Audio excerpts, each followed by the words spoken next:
you're going to give me some secrets on buying regional or national advertising with your newspaper, and you being an insider for 20 years, what advice would you give me to help me negotiate the best rate? What would be the best time? Who would I contact? What would I say? Could you role play it with me? Yeah.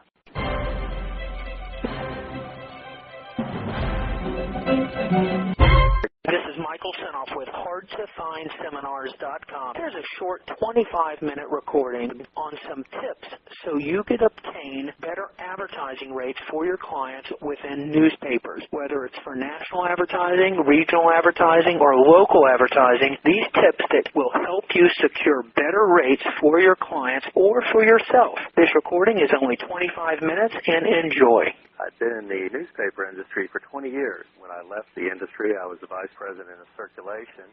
I was with the Lexington Herald-Leader, which is part of Knight Ridder, which is the second largest newspaper group in the country. What's the nature of the newspaper industry? Did it start out a long time ago where there were a lot of independents and then they just got gobbled up by the big guys? Well, that's correct. There's still a whole lot of independents, but more and more they've been bought by different groups, or they've grouped together just so that they could better deliver the audience to different advertisers. So the Lexington Herald, is that who you were with? Lexington Herald-Leader, yes. And then they're owned by Knight Ridder.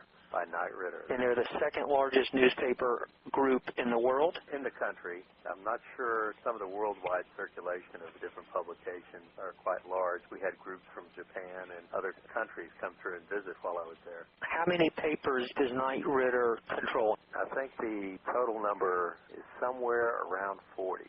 40 papers. Right. And what are some of the bigger names that they own? The San Jose Mercury News, the Philadelphia Inquirer, and Daily News are a couple of the larger papers. Who's number one? The largest, that would be Gannett, which owns USA Today and some other publications. Okay, great. You say you were vice president of circulation? That's correct. So what does that mean? What was your main responsibility being vice president of circulation? Well, being vice president of circulation, my main responsibility was to deliver the readership for the advertiser. We would do everything we could to keep the customers we had and grow the customer base, also to increase readership. That meant I had responsibility for the sales, service, collections, and all the backroom kind of things that could go on, anything related to the customers of the newspaper. When you say deliver readership, I want to just put it in perspective. You needed numbers to show your advertisers, because the more numbers you had, the better it was for the advertisers. So when the advertisers are paying for advertising, they're looking at cost per thousand, they're looking at readership, and they aren't going to advertise with you if you just don't have a large circulation. Is that correct? I'll say it's partially correct. As things evolved over the years, advertisers are more savvy, and they know that, our goal was not just to give them the numbers, but was to drive their turnstiles. If they had people coming in their stores, make their cash registers ring, because it doesn't matter how nice your ad is or how many people it goes out to, but if it doesn't cause people to buy your product, you're sunk. But over those years, how much responsibility would a typical newspaper ad rep take in getting those people into the stores? Were they more in the past just order takers, where they've got the sale, they'll slap an ad together, they don't know much about advertising or writing or headlines or anything like that? Or were they involved, or are they getting more involved today to get people into the store so the advertisers remain? That's a great point, because in the past, they really were more order takers. And in the last 10 years, I would say most advertising departments at your mid-sized papers, the reps really are more skilled, they're better educated, they went through training to where they understand that repeat business from an advertiser is really what they need, and they have to really go ahead and be a partner with that advertiser and look for the best places for them to place their ads, so they're getting real value from every ad that goes in. So does Knight Ridder put their ad reps and their ad department through some good training? Absolutely. They have new rep training, and then they have other courses. They also bring in different consultants from time to time that will work with an ad department. Advertising consultants? Sure. And I think that's one of the things when you're looking at buying advertising, one of the things I would stress is to really form a relationship with a representative. And it's good to know the supervisor or manager of the department, but it's that representative that you can have a relationship with, because they're going to, in the end, be your best ally to get you great pricing. So you can access all the resources that they've had, that Knight Ritter's invested in their training and such. Right. My best advice would be, if you get a representative that you just can't work with, ask up the line, who else can I work with? I want to spend some money with you. Who can I work with? So would you say today most of the larger newspapers in the metropolitan cities, these reps, I guess a lot of people have an image of a rep, some unskilled person who's out there hustling space who knows nothing about advertising. Is that true today still, or do you think it's changing? In some places it might be true, but I'd say more so you're going to get very educated folks who had a degree in marketing or advertising, or at least have a college degree, know how to think and problem solve and help you. And along with that, you're going to have people who are getting on-the-job training and extra training through their company. Now, in the smaller newspapers where the circulation is less than 30 or 40,000 daily, or if you get into weekly situations, well, you may not get the same kind of quality. Bring me into the ad department. You can give me an example with your Lexington paper. What did the ad department look like, and how was it structured? And the reason I ask, I want to get a psychological profile of how that ad rep is motivated, what they can and can't do before we get into the negotiating better ad rates. Within our paper, there was an ad director who had responsibility for that whole division. Then the ad department was broken up into what we called classified advertising, which would typically handle anything that came out in a classified section, which would be your car dealers, your homes for sale, anything with real estate, items that an individual would be selling through classified ads, all your employment ads. All of those things that ran in the classified section were handled through a classified manager. Typically within that, you would have people who were both internal on the phones all day, taking orders and also calling people back, and then you had outside sales reps, and those were the ones that worked with, like, the car dealers, the realtors, and employment agencies. Right. Now, before we move on, I want to ask you, for a paper to survive, how much income is there in classified ads compared to the display advertising? Where's the money in a newspaper? You got subscriptions and you got advertising. Right. The typical split is probably about 2/3 to 3/4 of your revenue is through advertising. 2/3 to 3/4. And sometimes as high as 80–85% will be advertising, and then the subscription part, depending on the size of the paper, can bring anywhere from 15 to 25%. Now, split up the different advertising. You've got the classified and you've got display, right? You've got classified, you've got display advertising, which is basically split between your local advertising, your special sections that are very popular with daily newspapers, and even in your weeklies, which will be around a certain theme. Maybe it's around a neighborhood or a one-county theme or an event that's going to be happening. And then you also have your national advertising, which is advertising that typically sources from outside of the local community, which might, again, be banks or auto or medical or something, prescription drugs, anything like that. They're doing a national ad campaign, and you're just one of the newspapers that they're purchasing. So how does the income for the paper split up if you split it up between national advertising, classified advertising, and, say, all other display, local and regional? You know, I'm not really as sure on that, but I think the majority of it is display, then classified, and then national, how it would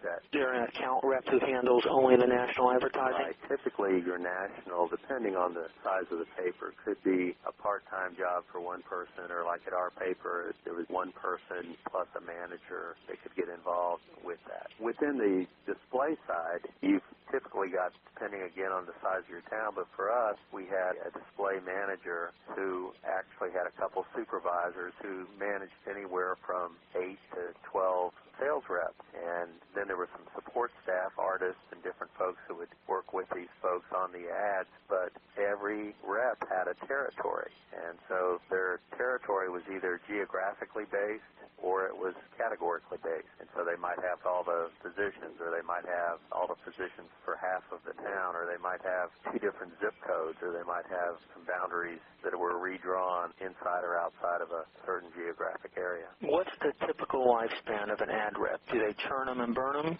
It's not really that bad, but it's one of those things where after 4 to 6 months, you know if they're going to make it or not. They need to look for a different career outside of the newspaper, or maybe a different area within the paper. We really had some good longevity within the Herald Leader, folks that had been there 10, 15, 20 years, and then other folks that would be there 5, 6, 7 years and then move to another industry or to another newspaper. And these reps are out in the field. They're outside reps. Right, and it's always one of those interesting things that folks who are very successful reps will get promoted to become a supervisor. Sometimes they would do well as a supervisor and they'd get some training there because they're helping the rep problem solve and showing them what they've done. And then other times they just really didn't want to do that. They'd rather go back and just sell. Is a rep working strictly on commission, or does he come in on a base for a couple months? I've seen different structures, and most of it involves the base with commission. I've seen territories set up at different times where different directors would set up an area that was just a draw and then would go to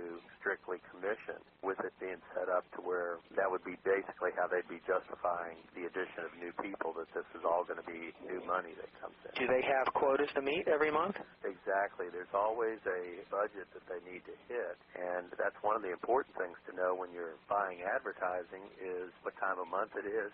You know, if they're trying to finish out a month or a quarter or a year, so to understand whether they're based on the number of ads or revenue goal, so they're just trying to bring in a certain amount of revenue. If you're going to give me some secrets on buying regional or national advertising with your newspaper, and you being an insider for 20 years, what advice would you give me to help me negotiate the best rate? What would be the best time? Who would I contact? What would I say? Could you role play it with me?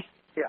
So let's say I want some newspaper advertising. I've never advertised in the newspaper. You're going to recommend I call and ask for a rep and have a rep come out, right? Exactly. Now, let's say I've never advertised in newspaper, but I know a little bit about cost per thousand. How can I get a great rate, and are there ways to really steal great rates with newspaper advertising, kind of like remnant space or any kind of techniques? Exactly. Say first, if you already know what your goal is with kind of what you said, just to make the phone ring or you're selling a certain product or having people attend an event, to really communicate that to the rep, to be honest with them.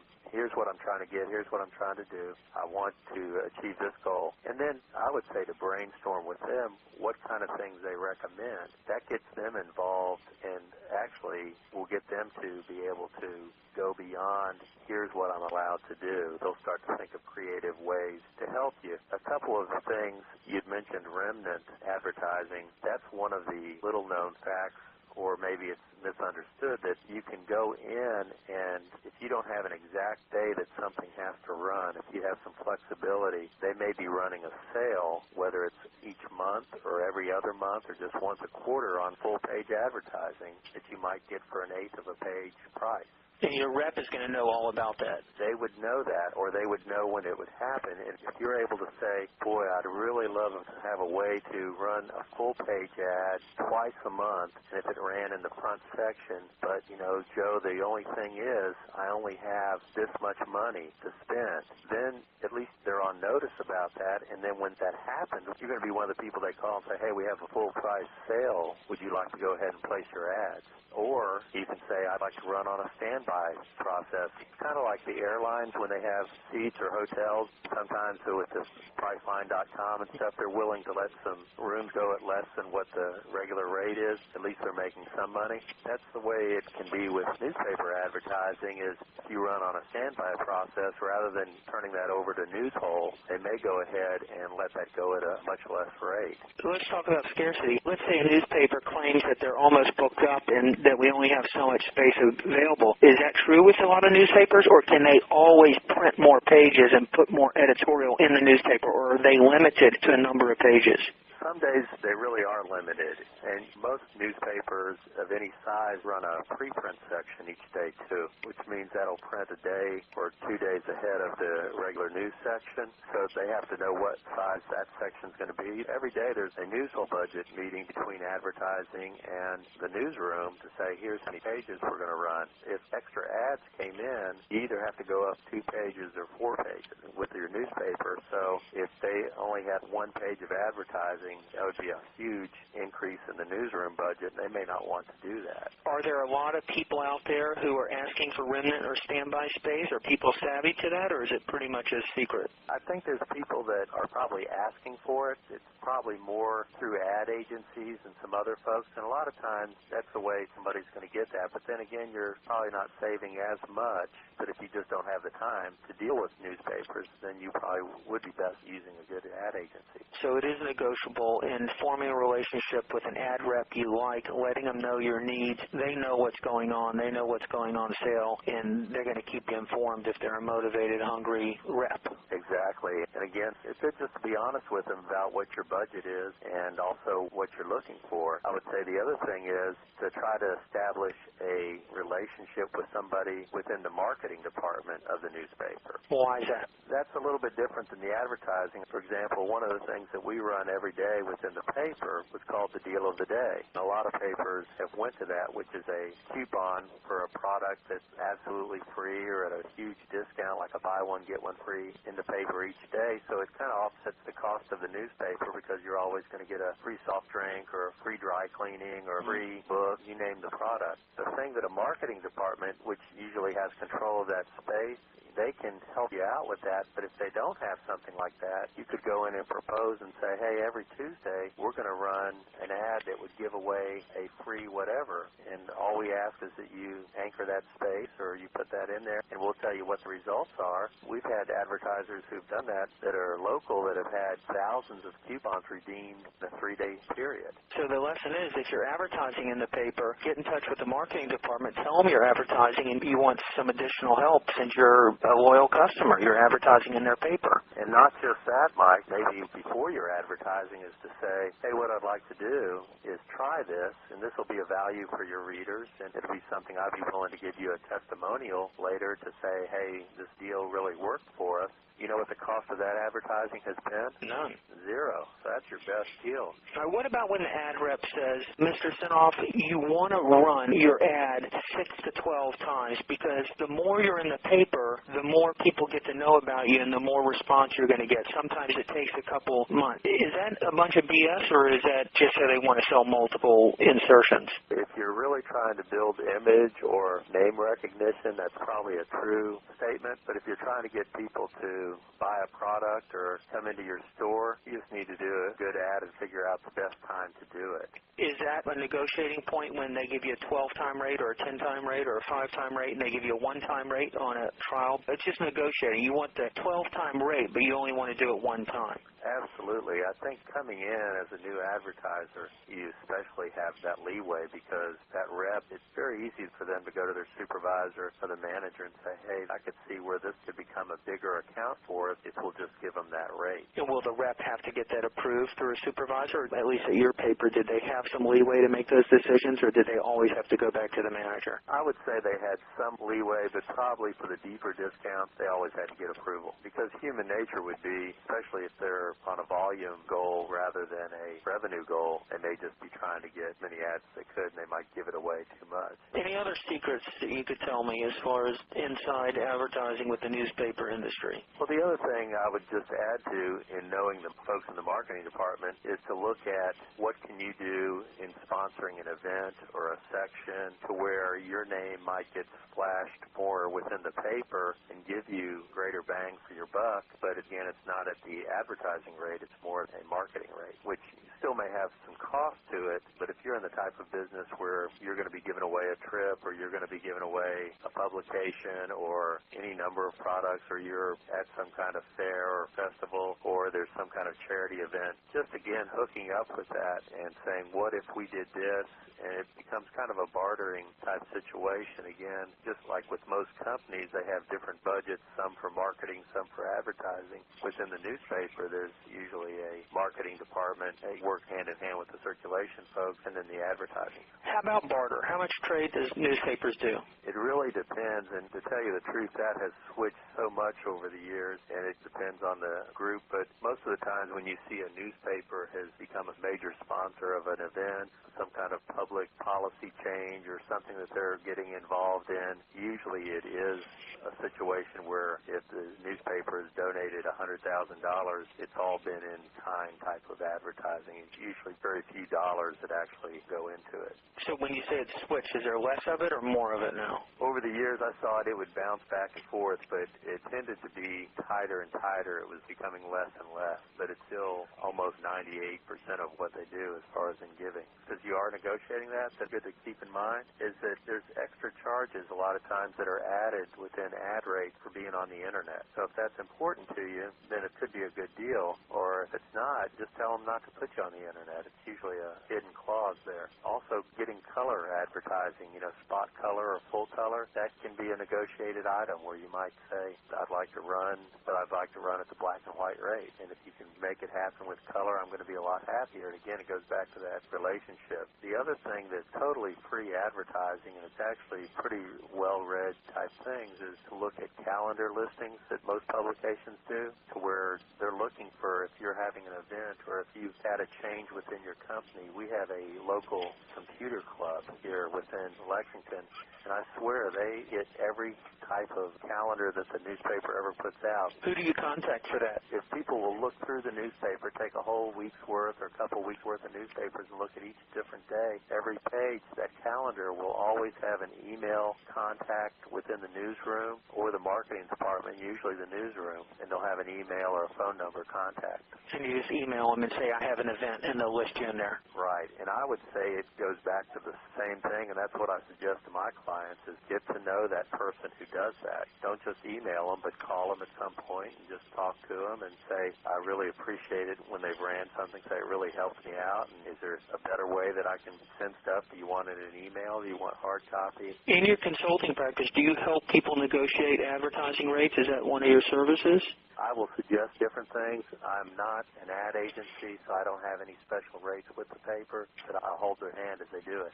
So who should contact you if someone's listening to this and they have an interest in growing their enterprise through the use of newspaper, whether it's local, regional, or national? Your experience over 20 years, you can definitely give them some insight into accomplishing that? I would certainly be glad to talk with them, give them some help, brainstorm with them, help them do the right research into their own local market. Nice to have a good contact, a newspaper man like yourself. Well, thank you. Hey, I appreciate it, Greg. This has been great. I hope this recording has been helpful for you, and I hope you use some of the ideas you heard that Greg discussed in this recording. If you have any questions or you're interested in anything related to marketing consulting, don't hesitate to call. You can reach me at 858-274-7851. And if you have some questions related to the newspaper industry and you'd like to talk to Greg, please give me a call and I'll give you a warm personal introduction. Here is another tip for you, and it has to do with swipe files. And I'm going to hand you a lifetime membership of a swipe file you cannot beat. And if you go over to my website, hardtofindads.com, you'll find a free resource waiting for you with over 800 hard-to-find ads. Now, these aren't pretty fluffy ads that you're going to find in Madison Avenue at all the advertising agencies. These are hardcore, copy-intensive, direct response ads. Ads including Gary Halbert's, a huge collection of Brian Keith Boyle's entire best collection of ads that you can download. Ads by Eugene Schwartz, ads by Ben Suarez, ads by John Carlton that you can view up close, you can read the text, and you can use to develop and create your own direct mail promotions.